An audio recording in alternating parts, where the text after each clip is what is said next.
né? Porque hoje você pode projetar a sua imagem com seguidores. Não, não, não. Elas vão pegar a Jennifer de agora, mas vão tentar matar a do antes, porque não conhece a história. Então, quem não conhece a história critica a ascensão. Sabe? Eu penso que é muito fácil hoje olhar para quem chegou. Difícil é saber como foi que fez para chegar ali, de onde veio, o que passou. As suas perdas ninguém conhece. A renúncia. As renúncias, os momentos que você teve nas pracinhas, nos montes, ninguém viu. Porque não tinha podcast, não tinha telefone para ir, não. Mas agora todo mundo te vê. Né? Então, as pessoas não estão conseguindo acompanhar o crescimento do outro com um coração grato. Sim. Infelizmente, elas estão olhando para o crescimento dizendo, eu é que devia estar ali. Ali devia ser o meu lugar. Eu que devia ter aquele marido. Eu que devia ter... Não, não, não, não. Querida, vocês que estão me ouvindo agora, vai chegar o seu momento, mas respeite o momento do outro. Sim. Sabe? Comece a olhar para toda essa projeção dizendo, eu celebro onde o outro chegou. Sim. Porque hoje, para mim estar sentada aqui, conhecendo a Jennifer, eu precisei passar por muita coisa na minha história. E são promessas que quando você se converte, Deus fala assim, olha, eu tenho uma mesa para você. E fala, que mesa? Se o tempo passa e a luta está ali, né? Quando eu me converti, eu vim depressiva. E naquele momento eu estava conectada com uma história de uma ruptura de uma relação, né? De uma pessoa que jurou amor e a gente acaba se envolvendo. Sim. Eu entro numa depressão muito profunda, eu peso 40 quilos e eu me vicio em cachaça pura. Cachaça, pinga. Sim. E era o que me dava alívio para aquela dor, porque eu achava que aquele era o homem da minha vida, aquele era o homem que tinha que ficar comigo a qualquer custo. Então, eu nasci num berço espírita, não conhecia nada do evangelho, então eu vou buscar aonde? Dentro do espiritismo, a volta desse homem. Só que aqueles espíritos que diziam estar trabalhando para mim, eles estavam me destruindo, porque cada vez mais eu me afundava, cada vez mais eu ficava nas madrugadas, e uma agressividade muito grande, porque eu queria obrigar que ele ficasse comigo. Então, todas as mulheres que se envolviam com ele, eu caçava essas mulheres, eu ia atrás para bater. Eu tinha um canivete. Só para você ter noção, eu andava com um canivete para poder machucar as meninas e furar o pneu da moto, para que ele não tivesse saída para onde ele quisesse ir com elas. Meu Deus. E nesse período, eu passava pela igreja, né? E as pessoas me convidavam e eu me achava muito indigna. Eu falava, puxa vida, é uma menina com a barriga de fora, pince no umbigo, né? Porque era uma projeção totalmente, graças a Deus, Jesus, alcança e faz Glória a obra, né? Glória a Deus, que não dá para dizer, não tem nada a ver mais. E aí eu organizava os bailes funks do Rio de Janeiro, né? Eu vivia na Rocinha, eu era uma jovem muito perdida. Então, quando a gente se apaixona, né? A gente acha que é o último. Nossa, hoje eu falo assim, gente, era o Máscara, eu tinha um príncipe e estava querendo casar com Máscara. Eu encarno nisso hoje. E eu simplesmente fui me afundando naquela depressão. E minha mãe dizia, vai para a igreja. Porque até então minha mãe já tinha fechado o terreiro, tinha se convertido, né? E eu viro inimiga da minha mãe. Porque eu não aceitava. Como assim? Depois de tanto tempo. E ela falava, Deus tem uma obra na sua vida também. Ele vai fazer uma obra na sua vida.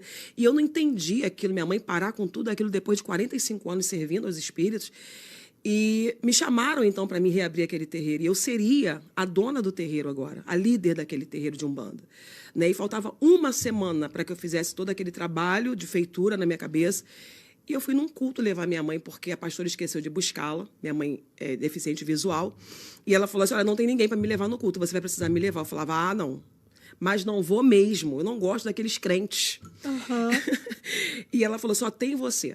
E eu fui carregando minha mãe. Olha, a importância da porta, a importância do porteiro, a importância do obreiro que está na porta. E um abraço na porta resgatou a minha vida naquele dia. Meu Deus. Era um culto de mulheres. Eu deixo minha mãe e uma diaconisa vem na minha direção e fala, jovem, posso te dar um abraço? Eu olho e penso, puxa vida, mas eu estou totalmente, né, enfim, de shortinho, barriga de fora. Por que ela quer me abraçar? Né? E ela me abraça dizendo assim, você é importante para Deus. E Ele tem uma obra na sua vida. Né? E eu começo a chorar, eu começo a tremer e desde aquele dia em diante eu estou aqui. Glória a Deus. E hoje, até hoje eu falo isso para ele, eu falo assim, Vanusa, teu abraço cura. Abraça todo mundo que você puder. Sim. E ela hoje conta o testemunho que ela era estéril e que depois que ela gerou a minha vida no altar, ela engravida da Miriam, que vai até cantar hoje na minha igreja. E Deus abre a madre dela, sabe? Porque ela se importou com alguém que ninguém estava se importando. Meu Deus. Jennifer, isso é muito forte. assim, algo incrível. Sim. Eu fui para casa, só queria aceitar Jesus. Eu falava, eu quero esse Jesus agora, mas como é que eu vou com essa roupa para a igreja? Aham. Aí minha mãe dizia, vinde como estás. E eu falava, não, mas eu não posso ir assim. Porque eu preciso ir diferente, eu tenho que ser diferente. Aí eu quebro aquilo tudo, sabe? Extermino com aquilo tudo na minha vida, o pastor vai lá e a gente extermina com aquilo tudo. Não abro, né? Naquele instante eu recebo a libertação daquela dor na minha alma. Meu e aí Deus. é como se... E isso é muito claro, tá? Porque eu sentia como se escamas caíram dos meus olhos e eu via a pessoa como eu nunca tinha visto. Eu vi o mal que estava me causando e que eu achava que era amor. Eu achava que era alguém que eu precisava ter ao meu lado. Mas era já o próprio Deus me dando livramento ainda quando eu nem estava do lado dele. Mas ele já estava do meu lado. Sabe? E aquilo abre. E quando aquilo abre, eu só quero Jesus agora. Eu só quero Jesus e eu vou. Né? Eu era uma jovem que... estava muito magoada nessa época, dessa perda desse relacionamento, essa depressão, essa confusão toda, porque eu tinha perdido meu pai. Sim. É essa projeção que eu falo. Esse apego que a gente tem no outro, né? De, não, peraí, ele é o cara da lei, ele também era um militar, então eu achava, eu vou buscar o cara da lei porque ele vai me defender, ele vai me ajudar. Sim. Né? O meu pai, ele foi assassinado, a mando do padrasto, e nós éramos muito amigos, né? E eu estava com a minha festa de 15 anos pronta. Amando do padrasto? Amando do padrasto. Como assim? Eu vou contar, dá tempo de contar essa história? Dá sim, vamos. Então, havia uma projeção muito grande paterna. Nós éramos muito amigos, né? O que criava na minha mãe um vínculo de ciúme. Então, ela se tornou uma competidora comigo. Ela deixou de me ver como filha e começou a me ver como inimiga. Minha mãe, se pudesse, me batia todo dia. Mesmo depois de convertida? Não, ainda lá no antes. E ela me batia se deixasse todos os dias, porque ela projetava um ódio, que ela falava assim, eu tenho prazer em te bater. Era a fala dela. E até que hoje eu entendo, ela tinha essa coisa do pai, porque meu pai era muito próximo, éramos muito amigos, mesmo tendo outros irmãos, ele tinha um papo que eu gostava, eu queria dirigir, então eu ficava em cima dele, me ensina, né? Então estava tudo projetado. O meu pai separa da minha mãe, ela não aceita essa separação e ela começa então a me colocar no meio da dor. E isso é muito sério, quando um filho é colocado no meio da dor. Porque como ela punia meu pai, não me deixando vê-lo.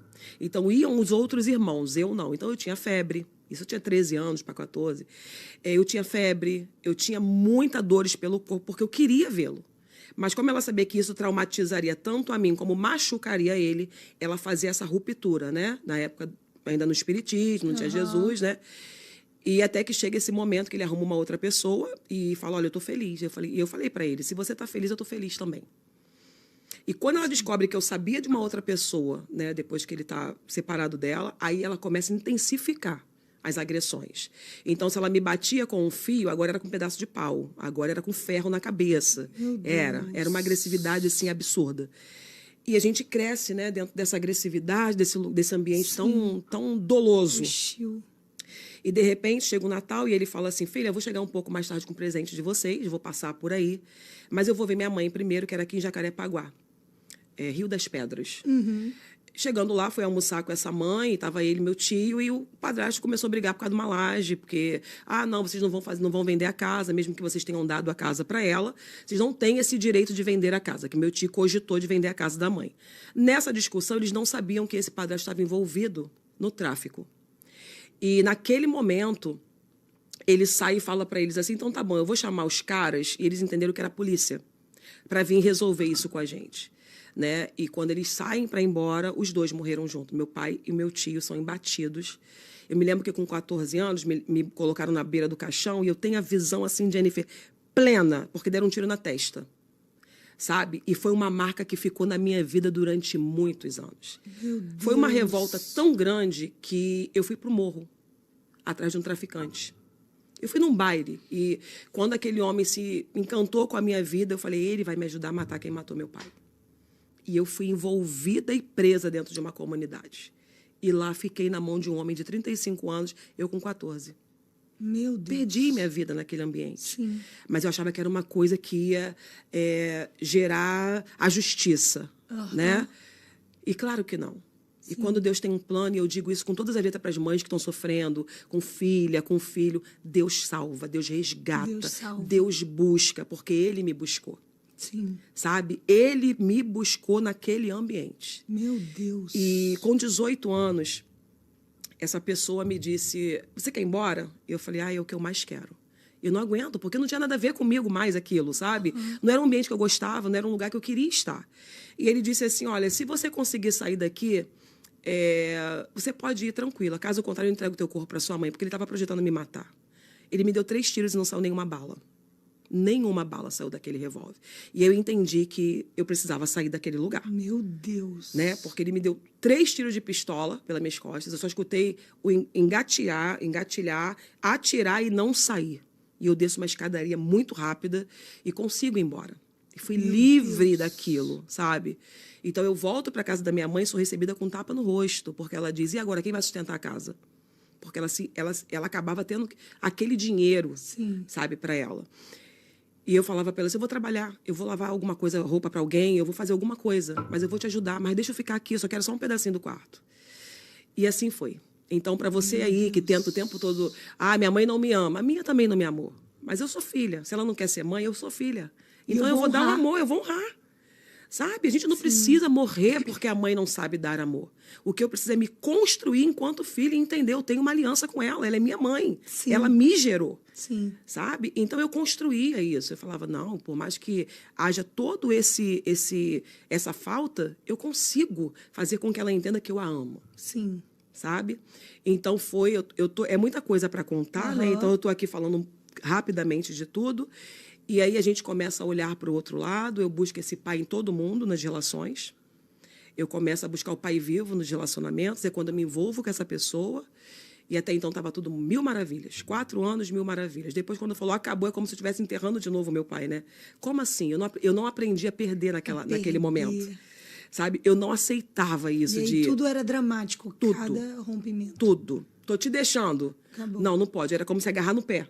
Não pode, eu não posso perder. E a gente precisa aprender a perder para ganhar.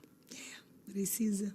Porque se eu não deixo ir, eu não estou pronto para receber nada. Se a gente não deixa o ordinário ir, o extraordinário não chega. Exatamente isso. E às vezes a gente está querendo ficar preso e Deus está dizendo, minha filha, eu tenho algo muito melhor. E a gente está ali tentando agarrar a mão já sangrando e a gente tentando segurar, você sofrendo, você com depressão, você tendo crises, tentando sustentar pessoas na sua vida que já não querem ficar mais com você. Então, passa a manteiga, ó, e tchau. Deixa aí bem bonitinho, porque a gente não tem o controle sobre o outro, a gente precisa aprender a definir isso. Porque às vezes a gente quer controlar a atitude do outro. Não tem como a gente controlar o que o outro fala, o que o outro pensa, qual atitude. Eu posso controlar o que eu faço com aquilo que fizeram comigo. O que eu faço a partir daquela situação. Eu não vou deixar isso me deformar, não vou deixar isso derrubar a minha essência e permanecer como filha, posicionada, permanecer como uma mulher. Porque alguém me deixou, acabou minha vida. Não. Deus, ele sempre tem uma novidade. Porque o nosso Deus é um Deus de recomeço. Sempre.